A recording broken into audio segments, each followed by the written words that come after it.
Militer Rusia meluncurkan tembakan dahsyat ke posisi-posisi prajurit Ukraina di Bakhmut.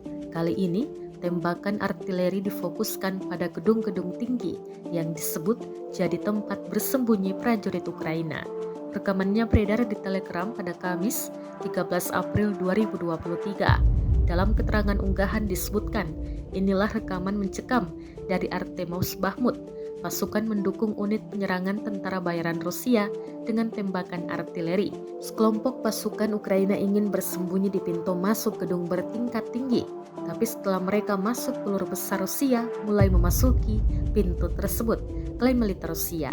Ledakan demi ledakan pada gedung hingga peralatan tempur Ukraina terekam kamera drone Rusia. Namun tidak dirincikan total prajurit yang dieliminir dalam serangan kali ini.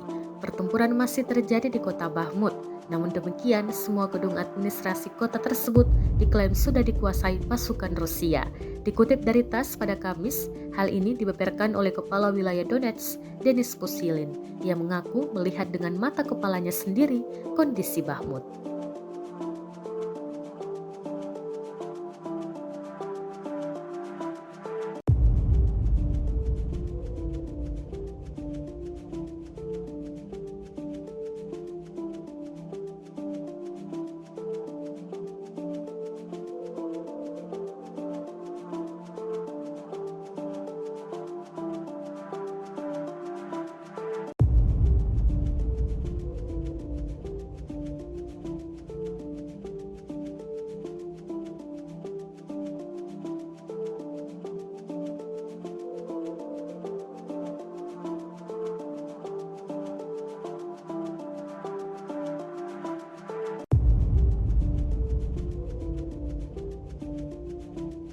Rusia melaporkan secara total 407 pesawat Ukraina dan 228 helikopter, 3.747 kendaraan udara tak berawak, 415 sistem rudal anti pesawat dieliminir sejak awal operasi khusus.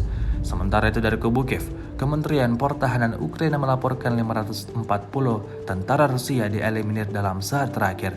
Total 180.590 prajurit Federasi Rusia meninggal sejak awal konflik hingga hari ke-414.